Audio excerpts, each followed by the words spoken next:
Hi everyone, आज 28 मई है, menstrual hygiene day, जो हमारी बच्चियों के जीवन का सबसे जो है टफ टाइम होता है औरतों के लिए, कहा जाए तो इस पुरुष के समाज में। बहरहाल उस पर हम बाद में आएंगे। पहले तो ये बता दूं कि 28 मई क्यों चुना गया, क्योंकि जो साइकिल होती है वो एवरेज 28 दिन की होती है और जो ब्लीडिंग होता है यूजुअली 5 डेज का होता है।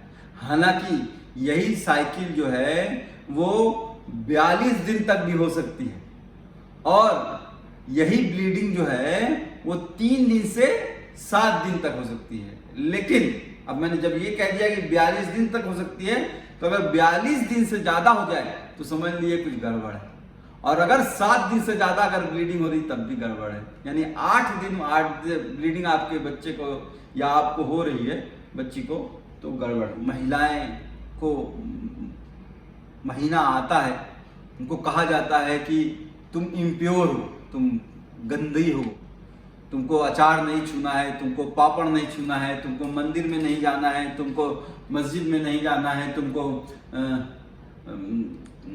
अलग सोना है, तुम खाने रसोई घर में नहीं घुस सकती, तुम नहा नहीं सकती, तुम प्रेयर नहीं कर सकती, तुम इम्प्योर हो।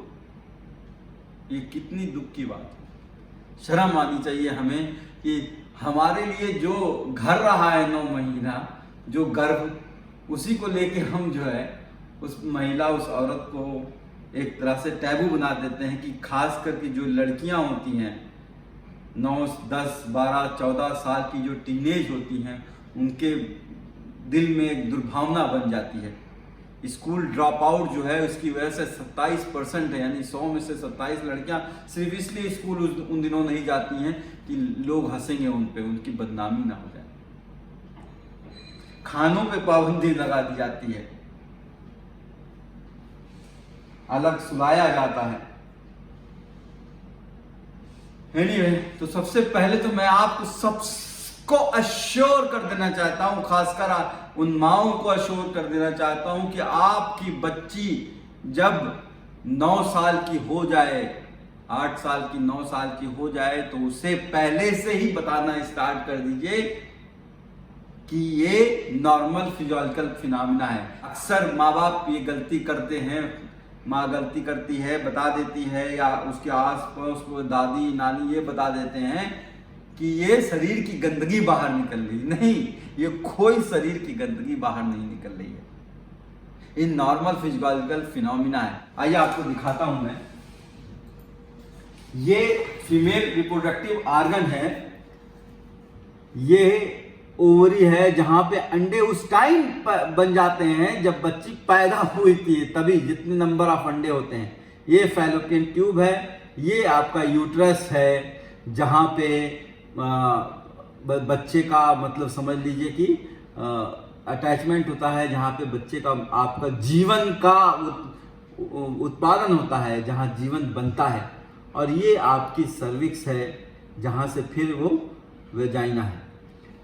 अब क्या होता है कि जब साइकिल स्टार्ट होती है ब्लीडिंग की, ब्लीडिंग हो रही है, तो वो आपकी साइकिल का स्टार्ट है गिनने का। लेकिन होता क्या है कि पहले 28वें दिन पे स्टार्ट होता है एक हार्मोन एस्ट्रोजन, जो यहाँ से निकल के आना है। और ये जो लाइनिंग आप देख रहे हो ना, ये लाइनिंग, इसको इंडोमेट्रियम कहते हैं, ये थिक होती जाती है, ये थिक होती जाती है, ये प्रिपेयर करती है अपने आप को, ये प्रिपेयर करती है कि अब अगर स्पर्म आ जाए और अगर अंडा अगर मिल जाए तो एक नया जीवन का प्रारंभ हो जाए, इसके लिए वो प्रिपेयर होता है। और जब अगर ऐसा नहीं होता है तो एस्ट्रोजन हार्मोन जो है वो विड्रॉ हो जाता है और धीरे धीरे ये इंडोमेट्रियम लाइनिंग जो है वो टूटने लगती है और ब्लड जो है इंडोमेट्रियम लाइन से टूट के ये बाहर आता है, जिसको आप मेंस्ट्रुअल ब्लड कहते हैं। तो क्या बताया मैंने, ये साइकिल आपकी बताई मैंने आपको, ये आपकी साइकिल है, ये थिक हो रही है, थिक होते होते ओवल्यूशन हो गया। 14वें दिन पे अंडा, यहां से ओवरी से अंडा जो है फैलोपियन, उसमें बहुत सारे अंडे होते हैं लेकिन एक ही अंडा बाहर आता है। 14वें दिन यूजुअली आता है। ये और थिक हो जाती है, प्रिपेयर होती है, और तब एक ऐसा टाइम आता है कि जब उसको लगता है कि कोई स्पर्म नहीं आएगा, बच्चा नहीं बनने वाला है, तो ये लाइनिंग टूटने लगती है और आपकी माहवारी आ जाती है। तो माहवारी कब स्टार्ट होती है? तो हम लोग को पढ़ाया जाता था PPM, यानी थिलार्की, पिबार्की एंड मिनार्की। यानी आपको समझ लीजिए कि पहले ब्रेस्ट का डेवलपमेंट होगा, उसके बाद प्यूबिक हेयर आएंगे, और उसके बाद जो है आपको महीना स्टार्ट होता है। ये मैंने बुक लिखी हुई है अपनी, Manipal manual of clinical paediatrics. कभी पढ़ेंगे आप तो बच्चों के बारे ही में ही है, और फ्लिपकार्ट और अमेजन पे अवेलेबल है। पहले जो है ब्रेस्ट का डेवलपमेंट होता है जिसको थिलार्की कहते हैं, उसके बाद प्यूबिक हेयर आते हैं और फिर माहवारी स्टार्ट होती है। तो आपके बच्चे में अगर ब्रेस्ट डेवलपमेंट स्टार्ट हो गया है, प्यूबिक हेयर आने लगे हैं, तो समझ जाइएगा उसकी माहवारी का टाइम वो 6 महीने, 8 महीने, 1 साल में माहवारी स्टार्ट हो जाएगी। और सबसे बड़ी बात बता दूं कि यूजुअली जो है 90%, 90% केसों में देखा गया है कि जो माँ के टाइम का मिनार्की का स्टेज होता है, यानी कि माँ जब जो है उस अवस्था में रही हो और उसको पहली बार महीना आया हो, उसी वक्त जो है उसकी बच्ची को भी लगभग आता है। यानी कि अगर माँ को 11-12 साल में आया है तो बच्ची को भी 11-12 साल के बाद आता है। तो माहवारी 9 साल में भी आ सकती है और 16 साल तक भी आ सकती है, लेकिन अगर 9 साल से पहले आ जाए तो समझ जाइए कुछ गड़बड़ है, फौरन अपनी डॉक्टर को दिखाइए। और अगर 16 साल तक नहीं आए तब भी समझ जाइए कि गड़बड़ है, तब भी फौरन डॉक्टर को दिखाइए। एनीवे, हम लोग बात कर रहे थे कि मेंस्ट्रुअल हाइजीन कैसे मेंटेन करनी है। तो मेंस्ट्रुअल हाइजीन का सबसे बड़ा नियम यह है कि रोज नहाना है। तो ये जो नहाने की परंपरा है कि नहाओ मत, वो एकदम गलत है। रोज नहाना है। अगर प्राइवेट पार्ट आप 4 से 5 बार धुल ले, साफ कर ले, तब और अच्छी बात है। ठीक है,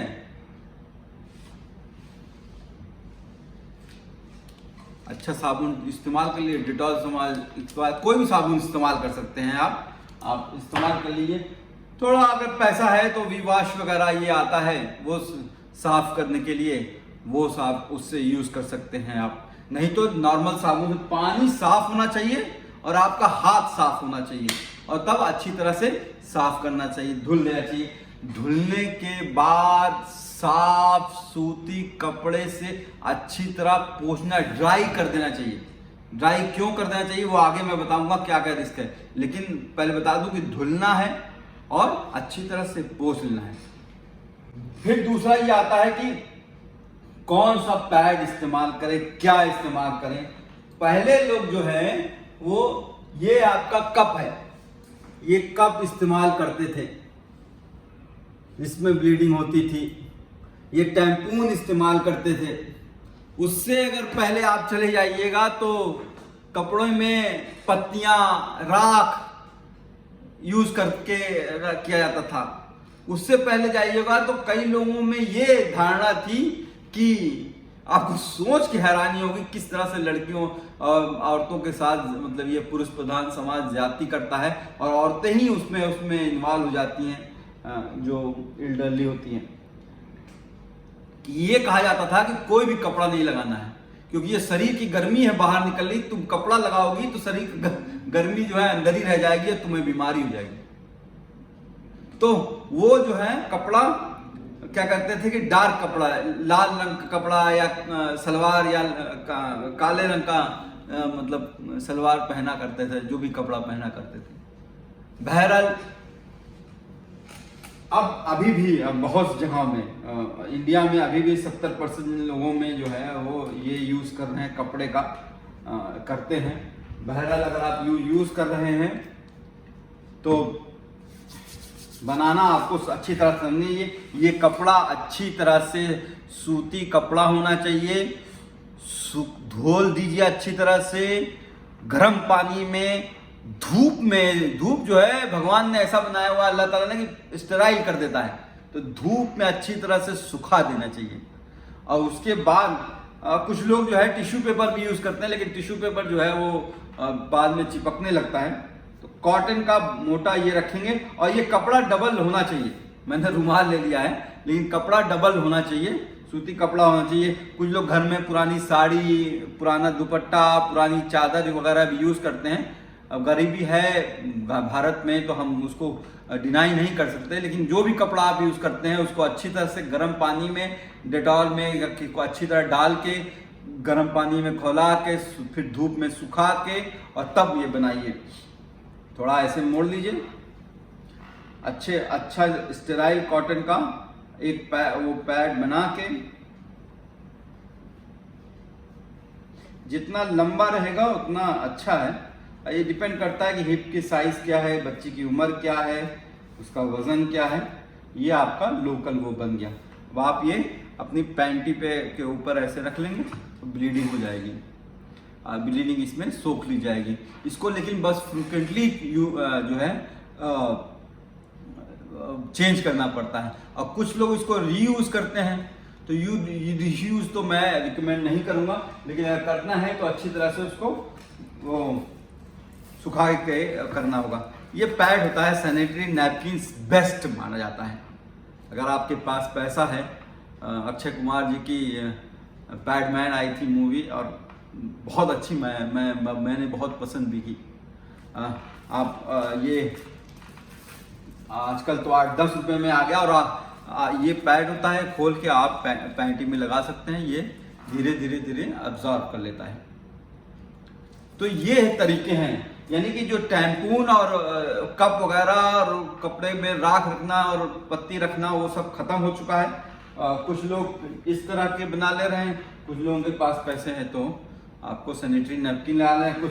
कुछ और भी तरह की चीज़ें आती हैं, जैसे पैंट्री लाइनर वगैरह आता है, उसकी जगह बेस्ट मैं सैनिटरी पैड ही मानता हूँ। हाँ, 4 से 6 घंटे में सैनिटरी नैपकिन भी चेंज करनी है, खासकर रात में सोने से पहले चेंज करिए। और देखिए कि आपके कितना पैड आपको चेंज करना पड़ रहा है। आजकल तो अच्छे पैड आते हैं जो 8-8 घंटे तक रह जाते हैं। नाउ इसको फेंकना कहाँ का है, डिस्पोज कैसे करना है? तो कभी भी नाली में नहीं फेंकिए, कभी भी बहते हुए पानी में नहीं फेंकिए, कभी भी टॉयलेट में फ्लश नहीं कर दीजिए, समझ रहे हैं जो लोग करते हैं, या बाहर कूड़े में नहीं है फेंक दीजिए। हमेशा जो है कोई कागज लीजिए, और जो है घर में नहीं कोई भी कागज आप अच्छी तरह लेके उसमें जो यूज किया हुआ है उसको लपेट के और आपकी डस्टबिन में डालिए। गांव में कुछ लोग क्या करते हैं कि मिट्टी में गाड़ देते हैं, वो भी ठीक है, लेकिन कभी भी जो है खुले में मत फेंकिए।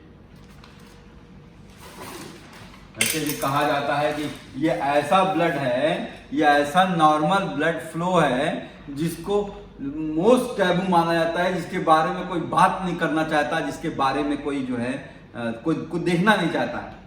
लोग इसे गंदा मानते हैं, बल्कि ये नॉर्मल ब्लड है यार। तो ये आपकी माँ की जिम्मेदारी है, ये माँ की जिम्मेदारी है कि बच्ची से बात करे। और आप अगर बड़ी बहन है, छोटी बहन उसी उम्र की, तो बड़ी बहन को दोस्त समझ के बात करनी चाहिए। टीचर है तो टीचर बात करें, बात करिए। बात करने से बहुत बच्चों को कंफर्टेबल होता है, क्योंकि जिस एज में बच्चे जाते हैं उनको नई, आजकल तो व्हाट्सएप, सोशल मीडिया, इतनी मिस इन्फॉर्मेशन आपको मिलती रहती है कि बच्चे बेचारे जो हैं वो अपने आप को घिन आने लगती है, वो चिंता में लगने लगते हैं और वो घबराने लगते हैं। और जब PMS आता है, जो प्री मेंस्ट्रुअल सिंड्रोम कहते हैं, यानी पीरियड से आने का कुछ दिनों का पहले जिसमें उदासी, चिड़चिड़ापन जो है ये सब आने लगता है, उसमें जो है उन बच्चों को और घबराहट होने लगती है, डिप्रेशन, एंजाइटी तक में जा सकते हैं। तो आपको ये बताना है कि जो है ना, हाँ जो है menstruation is period with smile with no worries, period with smile with no worries. अच्छा, हाँ, तो मैं ये कह रहा था कि रोज नहाना क्यों है और धोना क्यों है। इसलिए बता दूं कि पहली तो बात ये कह दूं कि ड्यूरिंग मेंस्ट्रुएशन, यानी जब ब्लीडिंग होती है तो जो आपका वेजाइना का पीएच होता है वो एल्कलाइन हो जाता है, इससे पहले ये एसिडिक रहता है। तो जब एल्कलाइन होता है तो बैक्टीरिया या फंगस, खासकर आज जो आजकल आप सुन रहे हैं व्हाइट फंगस एस्परजिलोसिस, वो जो है एंट्री मार सकता है।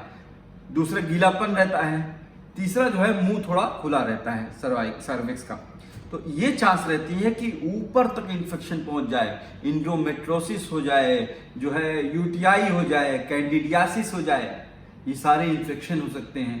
और टैम्पून तो इस्तेमाल करते थे तो उस वक्त तो टॉक्सिक शॉक सिंड्रोम यानी शॉक में चला के बहुत से बच्चों की मौत हो जाती थी, इसीलिए टैम्पून बंद भी हो गया, मना भी हो गया। एनीवे तो ये सारे इन्फेक्शन जो मैंने 3 वजह बताएं कि पीएच का चेंज होना, गीलापन होना और मुंह का खुला होना सर्विस का, ऊपर तक इन्फेक्शन जाता है, इसलिए हाइजीन बहुत मेंटेन की जरूरत है। तो फिर से रिपीट करूंगा, नहाना रोज है, पैड हर 4 से 6 घंटे पे यूज करना है, प्राइवेट पार्ट को 3 से 4 बार धो सकते हैं और धोने के बाद अच्छी तरह से सुखाना है, किसी ड्राई कपड़े से साफ करना है, और फिर डिस्पोज कहाँ करना है वो भी बहुत ज़रूरी है। अब आते हैं जो है क्वेश्चन ये आता है कि कुछ लोग पूछेंगे कि क्या सेक्स कर सकते हैं ड्यूरिंग मेंस्ट्रुएशन। हाँ, कर सकते हैं, सेक्स कर सकते हैं, कोई मनाही नहीं है सेक्स करने में, लेकिन मेंस्ट्रुएशन के टाइम सेक्सुअल इंटरकोर्स करते वक्त कॉन्डोम पहनिए, नहीं तो HIV एड्स और STD वगैरह के चांसेस, HPV इन्फेक्शन के चांसेस ज़्यादा हो सकते हैं। हाँ, यहाँ एक बात और बता दूं, अभी एक व्हाट्सएप की बात हुई थी मिस इन्फॉर्मेशन की, ये खबर फैलाई गई कि जो माहवारी होती है बच्चों को, जिनको माहवारी हो रही है औरतों को या बच्चियों को, उनको कोरोना की वैक्सीन नहीं लगवानी चाहिए। तो ऐसा नहीं है, गलत बात है, समझ जाए, कोरोना की वैक्सीन उनको लग सकती है। इसके अलावा एक वैक्सीन होती है जो सर्वाइकल कैंसर को बचाती है। आपको पता है कि भारत में, इंडिया में 27% महिलाओं पार्ट जो है वो पूरी दुनिया का 27% महिलाएं जो है वेजाइनल कैंसर यानी सर्वाइकल कैंसर उनको हो जाता है, और उसके लिए हमारे पास टीका है। टीका गार्डासिल होता है, सर्वारिक्स होता है। अगर आप अपनी बच्ची को गिफ्ट देना चाहते हैं, उस पर मैं कई बार बात कर चुका हूँ, आज लंबी बात नहीं करूँगा उस बारे में, लेकिन इतना ज़रूर कहूँगा कि महीना स्टार्ट होने से पहले, अगर मतलब 9-10 साल की उम्र में अगर आप ये HPV का, ह्यूमन पेपिलोमा वायरस का अगर वैक्सीन लगवा लेते हो, तो आप अपने बच्चे को 65 साल की उम्र में जो सर्वाइकल कैंसर होने वाला है उससे बचा सकते हो। अच्छा, कुछ और प्रॉब्लम बच्चियों में होती है जो शायद वो अपनी माँ से शेयर नहीं कर पाती, अपने दोस्तों से शेयर करती हैं, और ख़ासकर जो है जैसे कि पेट में उनके बहुत दर्द होता है, खासकर नीचे अम्बिलिकस के, कमर में दर्द होगा, उदासी होगी, जो है भूख ज़्यादा लगेगी, समझ रहे हैं। तो उसके लिए आपको दवा जो है कोई बहुत देने की ज़रूरत नहीं है। गर्म पानी की, मतलब पानी ले लीजिए, गर्म पानी बॉटल में, और उस पर कपड़ा लपेट के अगर पीठ की सिकाई कर देंगे तो कमर दर्द ठीक हो जाता है, पेट की सिकाई कर देंगे तो पेट दर्द ठीक हो जाता है। खाने का बहुत ध्यान रखना है। आपको पता है आपके शरीर से ब्लड का लॉस हो रहा है, यानी खून जो है गिर रहा है, तो खून मतलब आयरन की कमी, फिर अगर सही से खाना नहीं लेंगे, कुछ लोगों में मतलब अभी भी जो है कस्टम है कि नहीं ये मत दो, वो मत खिलाओ, वो मत खिलाओ। नहीं, अच्छा पौष्टिक संतुलित आहार होना चाहिए जिसमें जो है लोहा तत्व ज़्यादा हो, जैसे कि पालक का हुआ, साग हुआ, रागी हुआ, गुड़, भेली में बहुत होता है, सेब खिलाइए, मतलब अच्छा दीजिए। और अगर एनीमिक हो गए तो शायद आयरन की टैबलेट भी आपको लेनी पड़े, लेकिन आपको जो है अच्छा आहार खुद लेना चाहिए और एक्सरसाइज करना चाहिए। खुश रहो मेरी बच्चियों, खुश रहो, मैं सीरियसली कह रहा हूँ। ये ऐसे कंपेयर करना कि जैसे भगवान ने, अल्लाह ताला ने मेल में ना, लड़कों में दाढ़ी दिया, रोज रोज बनानी पड़ती है उनको भी, तो ऐसे ही आपको भी दिया। और सबसे बड़ी बात है कि आप तो जन्मदाता हैं, आप तो माँ हैं। माँ का जन्म मतलब जो है कहते हैं माँ के पैरों के नीचे जन्नत होती है, तो ये तो उसी चीज का पार्ट है, ये नॉर्मल फिजियोलॉजिकल फिनोमिना है। लड़कों की आवाज़ चेंज होती है उसी एज में महीना स्टार्ट होता है लड़कियों में, मतलब वही 12-14 साल का। तो उनको भी बहुत छेड़ा जाता है, हल्की हल्की मूंछ आ जाती है, हल्की हल्की दाढ़ी आती है। तो छेड़ने के लिए और उसके लिए तो कोई भी आपको परेशान कर सकता है। बस आपको ये ख्याल रखना है कि ये नॉर्मल है और ये मैं बड़ी हो रही हूँ, मैं जो हूँ अब विकास मेरा हो रहा है, मैं लंबी होने वाली हूँ, मैं जो हूँ स्वतंत्र हूँ। और ये आपके पार्ट होता है जब तक आपका मीनोपॉज नहीं आ जाता है। यूजुअली मीनोपॉज जो है 45 ईयर्स के आसपास 55 ईयर्स के आसपास आता है। तो हमने लगभग सारी बातें कर ली हैं, तो कोई शर्मसार और कोई घबराने की बात नहीं है। PMS लेके लोग जो छिड़ाते हैं वो गलत करते हैं, कोई बीमारी नहीं है। एक बात और मैं कह दूं कि जब ये मेंसेस स्टार्ट होता है, जब पहली बार 9 साल की उम्र में, 10 साल की उम्र में, 11 साल, जब भी पहली बार आएगा तो वो जो साइकिल होती है वो इरेगुलर होती है। यानी कभी कभी 2 महीने पे आएगी, 3 महीने पे आएगी, कभी 1 महीने पे आएगी, 15 दिन पे भी आ जाएगी, कभी कभी 2 दिन ब्लीडिंग होगी, कभी कभी 5 दिन ब्लीडिंग होगी, कभी कभी महीना जो 28 दिन का महीना है उसके बीच में भी ब्लीडिंग हो जाएगी। और ये साइकिल एनओव्यूलेटरी होती है, यानी कि अंडा उसमें होता ही नहीं है। ठीक है, हाँ, ये जरूर कॉशन कर दूंगा कि महीना स्टार्ट हो गया तो उसके 1-2 साल बाद जब ओव्यूलेटरी साइकिल स्टार्ट होगी, जब भी महीना स्टार्ट हो गया तो समझ लीजिए कि चांसेस रहेंगी कि अगर सेक्सुअल इंटरकॉर्स हो तो माँ बनने के चांसेस रहते हैं। तो इस बारे में भी अपने बच्ची से आपको खुद बात करना पड़ेगा, आपको खुद कॉन्फिडेंट रहना पड़ेगा। तो मैंने 2 वैक्सीन तो आप जरूर लगवाइए। कोरोना की वैक्सीन लगवा सकती हैं आप महामारी में, और सर्वाइकल वैक्सीन का जो है आपको कहते हैं कि गिफ्ट है। तो इसी के साथ मैं ख़त्म करता हूँ, मैंने बहुत लंबा वीडियो होने जा रहा है। वीडियो अगर पसंद आया है तो आप मेरा YouTube चैनल को सब्सक्राइब कीजिए, DRKAFEELKHAN खान है। और अगर कोई क्वेश्चन पूछा है तो ट्विटर और फेसबुक पे डायरेक्ट मैसेज कर सकते हैं। लॉगिन आईडी यही है, इस वीडियो के नीचे भी आपको दिखे है कई बार। तो menstruation is not a problem, poor menstrual hygiene is a problem.